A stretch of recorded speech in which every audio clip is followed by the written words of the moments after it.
Pandian store சீரியலில் அடுத்த வர எபிசோடில் நம்ம மாணிக்கம் இருந்துட்டு மயில் கஷ்டப்படுறத பார்க்க முடியாமல் நேராக பாண்டியனோட வீட்டுக்கு போகிறாங்க.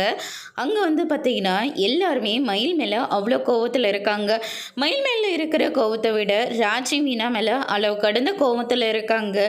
நீங்களும் அவ கூட சேர்ந்துட்டு எல்லா உண்மையும் மறைச்சிட்டீங்களே அப்படின்ற மாதிரி சொல்லிக்கிட்டு இருக்காங்க. சரவணன் இருந்துட்டு அவளை பற்றின ஒவ்வொரு உண்மையாக எனக்கு தெரிய வரும்போதும் நானும் இப்படி தான் இருந்தேன், விடுமா பரவாயில்ல, இப்போயாவது உண்மை தெரிஞ்சதில்ல அப்படின்னு சொல்லிட்டு நம்ம சரவணன் ஒரு பக்கம் சொல்லிட்டு இருக்காரு. அதுக்கு அடுத்ததாக வந்து பார்த்தீங்கன்னா மாணிக்கம் உள்ள வர்றாரு. மாணிக்கத்தை பார்த்தோன்னே மொத்த பேரும் அவ்வளோ கோவப்படுறாங்க.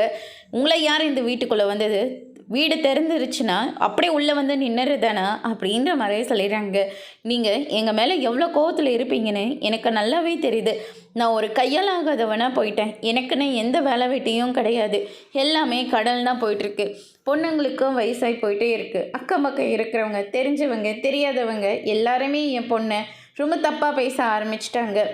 வசதி இல்லைன்ற ஒரே ஒரு காரணத்துக்காக என் பொண்ணை கல்யாணம் பண்ணியே என்னால் கொடுக்க முடியல.